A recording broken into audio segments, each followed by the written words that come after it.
Okay. Okay. Oh, our picture's gone. Our picture's gone. Hello. Rachel, can you hear us? I am. I'm still here. I'm still very much here. Welcome. We're now live broadcasting we're from Amsterdam in the Netherlands. And Rachel, where are you based right now? I'm in Texas. I'm in Texas. Texas. Yes. Wow. So, do you want to start? Go on. I'm camera shy. You're camera shy. So, we're interviewing Rachel Miller from Moolah Marketing, and she's one of the social magnets to really, force to reckon with. She was able to put a face. How many millions again now? Well, I created the page Quirky Mama, and I left the page and no longer work on it, and I left it when it had 2.2 million. Wow. Yeah, it's pretty cool. Wow. It's pretty cool. So if you think of, we would like just to know, how did you start? Where did it all begin? Oh, where did I begin? Oh, my word. My husband came home. I used to be an economics and history teacher, and I quit my job because childcare and teaching, it didn't make sense. And I went home, had my kids, and I started driving my hubby insane. So he came home and said, here's a website, and what do you want to call it? And I said, I guess Quirky Mama, because I'm a mom now and I'm quirky. We misspelled the name Mama. We misspelled it. That's how the domain was available because it was the misspelling, but whatever. So yeah. So you've started with Quirky Mama, and then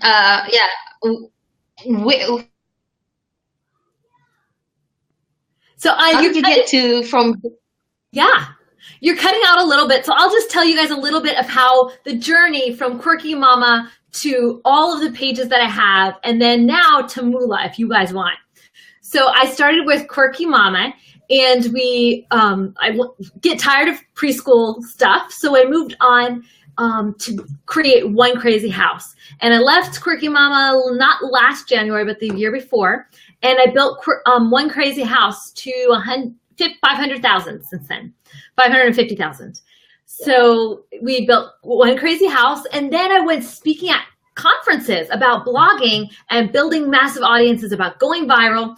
And I had a girl tell somebody else, and I overheard her. And she said, you're doing this because you have a big budget, because you have a lot of money, because you've built these massive pages, you have sponsored posts, you have money to put to ads and to build audiences.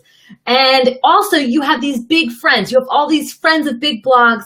You have big blogs yourself. So you're able to share each other's content. So it looks like it's going viral faster. That's not something that I can do. And I was like, you know what? You're totally right.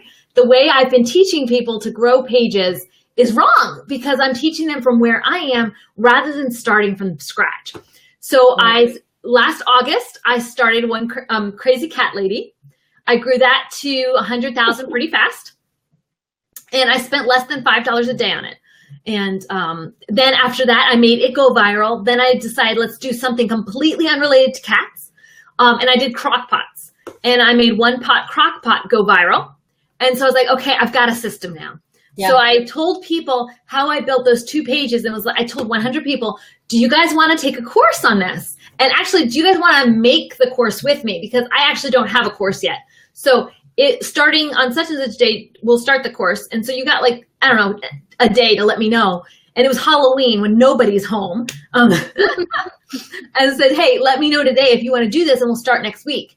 And so we created a course together. And then I launched that course January 1st. Also not the time of year you're supposed to do launches. And I imagine you learned a lot from then. Oh, no. They were amazing launches. They were both extremely successful. So it just shows you that, yes, no, I mean, it was a 93K launch, opening launch. So I don't know too many other people in the blogging sphere that have done 93K opening launches. So I'm pretty proud of that one. So it's pretty exciting to see. It's exciting to see people. So I mean, the thing about viral is we all think that it's random, you know, something triggers the human imagination and everyone goes bananas for it, you know, and you never know, like odds or whatever. But you figured out the magic formula. It's like you're an alchemist, you know, you're a virtual alchemist. It's fun. So what was it like? But I mean, it's like students, guys, my biggest virals have been 12 million, which I was like, oh my word, I've gotten posts to 12 million. I've gotten 2 posts to over 10 million. And I've gotten lots of posts to the multiple millions, like lots of blog. I think I've got like 29 posts that I got to over 1 million people. That said, I've only gotten 1 or 2 to 12, 1 to 12 million and 1 over 10 million. So that's not very many when you think about it, right? My students, I have had 1 student get 14 posts to over 10 million or over 1 million. Wow. how many didn't catch that? To 34 million. So and she's not my only student who's gotten posts to 30 million. So we've had multiple students get posts to 30 million. I've had students grow their pages. I grew mine by like 100,000 in 6 months. I was like, wow. And I've had students double that. So yeah, it's insane. Like they take my successes and they like run them to the moon. It's so cool. What's the recipe for viral? What's the viral recipe? And where can we download it? Yeah. Part of it is like you're a branding person. A lot of it is branding because you have to be your readers' cheerleader. You have to put them on the stage. You have to be their hero and say, oh my word, you guys are amazing. How can we share your message with the world?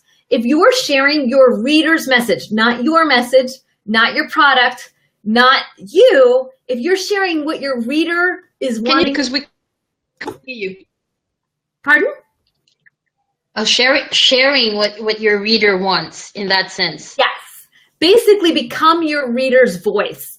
And if you can do that, and we teach you some tricks to find out what your reader's voice is and what they're trying to say, if you can do that, they will automatically share, comment. It's almost a compulsion. They have to tag somebody. They can't just let it go when they see it in their feed. And Facebook, how can you set up? Voice. I mean, it just seems like an unfathomable maths equation. I mean, it does seem unbelievable a little bit. It does seem a little unbelievable, just so that you know you're cutting out a little bit. So I'm just kind of guessing the pieces to put together what you're saying. But it does seem a little unbelievable. I look at the numbers, I'm like, oh my word, are you for real? That said, think of yourself. What things do you call yourself? What things do you want the world to know about you? One of my students, actually, I've shared her content as a mom because I have a kid who has some struggles, right? And so sometimes I'll sit there and say, you know what? My kid's having a grand mal temper tantrum. He's way too old for this. We're in the middle of public. This is really embarrassing, but I want everyone to know we're actually a normal family and he's okay. He's just had a really rough day. Does that make sense? So I want everyone to know that. So she says that for me. So when I post her content, I can say, hey guys, my kid's kind of out of control, but he's not really because he's got a lot of struggles and he's got sensory issues and he's okay. And we're okay. And we love our life. And I love my son. But yeah, we look a little weird sometimes when he's having a fit. So it's that type of system. If you can say what my heart needs you to say in that moment, I've shared her stuff because she's wearing my bumper sticker and she's celebrating me even if I'm in my hard spot. Ooh, bumper stickers. You've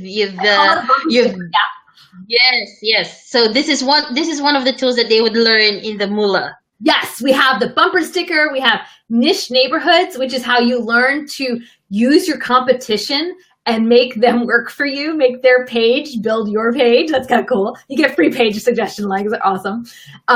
We talk about the fast track plan, which is basically a schedule. It's nothing fancy. And then we talk about viral funneling. And that's when you have to have a big enough page. But when you have a big enough page, the way you can bounce your content to make it explode. Wow. Signed up? Yeah. It's cut out a little bit, but it's a lot of fun to see pages just explode. It really is exciting. So we've what's this? the course, and we're actually doing this as a challenge. Awesome. So this and that we'll be using the techniques that you're sharing in the Moolah marketing and see where we can grow She Dares. Ooh, I love it. I can't wait to see what happens to your audience and to your pages. So Too. Us too. I mean, it's going to be an amazing experiment because, you know, if we can do it, that means all the people involved in our network can do it. And people have been following us for a year now since we started. So it's a perfect timing to actually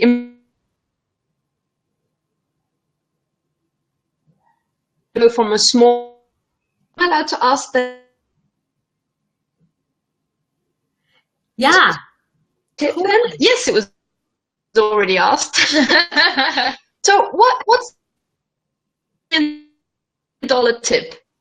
My $1 million tip is probably to serve your readers and love on them. Because if you can make your page about your reader will love you and buy anything from you. And yeah, make your audience about them. So that would be my $1 million tip. And then the next one is probably, if you are a millionaire, you don't want to spend as much time working, right? So my hit schedules, I have a hit schedule system. So that way you can recycle what worked and work a whole lot less on your page.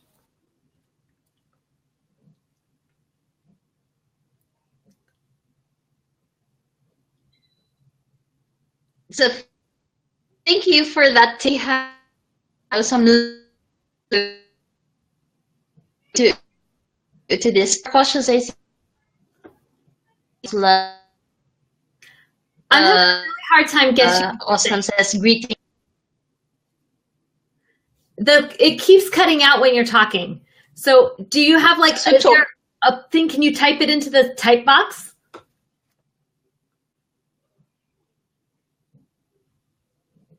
Yeah. Well. Sorry, guys. Yeah. For those who are.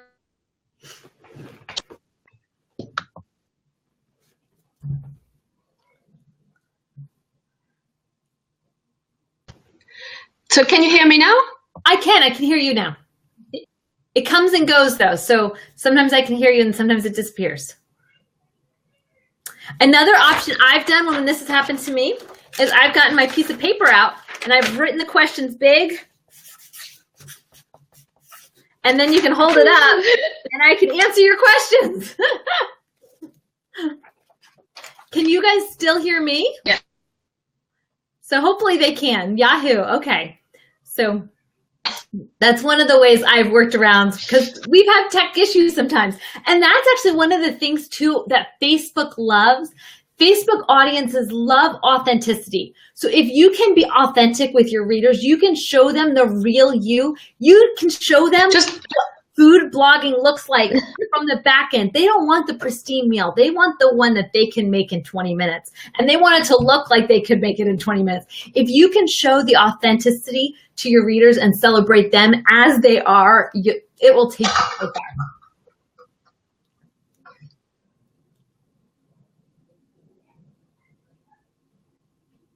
So I still can't hear anything you're saying. So I would suggest that you write it down on a piece of paper. I really seriously suggest trying that because I can't hear anything. So I don't want to lose you guys, but say her. Authenticity, yes. Authenticity. Being authentic with your readers it establishes trust with them. So it establishes trust with them. And then when they trust you, they'll follow you much farther. So it establishes trust and it's hugely beneficial. We still have 4 people on. Amazing. It's on Facebook. Awesome. I'm so glad you like these tips. Do you have any other questions? Can you post the next questions up? For people, because I can't hear you. So I can't hear anything really that you're saying sometimes. So if you could post the questions, that would be awesome. That would make it easier for me. Questions, anyone? Can you type something? Yeah.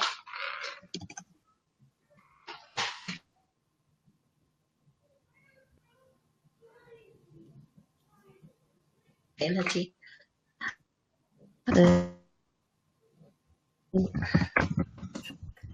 I hope your group has a great day. Yes.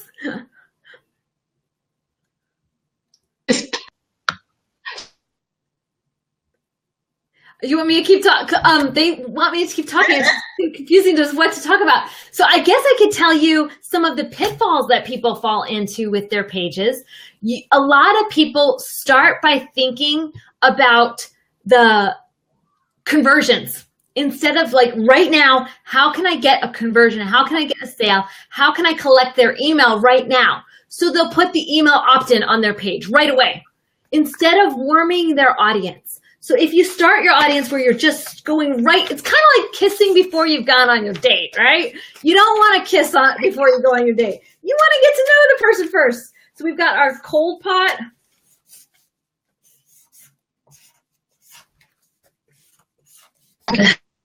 Okay, so here's our pots, right? We've got cold and it's tiny. And so you want the people, you want to bring in those people and you want them to get to know you first. You want to wear their bumper sticker. You want to say hi to them. You want to engage with them. And then you warm them up and then you ask them for their email address and you interact with them 5 to 7 times before you ever go in for the sale. So that's a pitfall that I've noticed with a lot of blogs, a lot of people, they put themselves right out there like, hey guys, get to know me. And everyone's like, but we don't know you. We don't love you yet. We don't know who you are. So if you get to know them by bringing in their passions first, being part of their circle, that cold audience, engaging with them, and then engage with them over and over and over, literally 7 to 20 times, and then go in for the next step. So that's my biggest. Yeah, to know, trust, and love you first. Mm-hmm. So Oslam has a question. What is the profile of your students? Profile of my students. We have all sorts of businesses. So we have a lot of food bloggers. Oh my word, a lot of food bloggers, and they're very vocal. We have painting people. We have realtors. We have golf course owners. We have a horse farm. We have 3 horse farms, 2 horse farms. We have a llama farmer. No joke, a llama farmer is on Facebook. My grandmother's starting a business on Facebook. She's bored, so she wants to start a business. I know, it's awesome. It's adorable. Don't tell her I said it was adorable. But it's really great. So we've got all sorts of businesses. We've got lots of blogs. We've got lots of consumers helping stores. We have one person who creates hip hop soundboards. So he doesn't want hip hop music. He only wants the hip hop DJs that are going to buy a specific type of soundboard. So, we've got all sorts of people. Like, I don't know how to market a hip hop soundboard, but you will have to learn how to do it. And this is how you can follow these steps to attract those people who would be the creators of hip hop music. So, So my course is 6 weeks long. I'm sorry, what?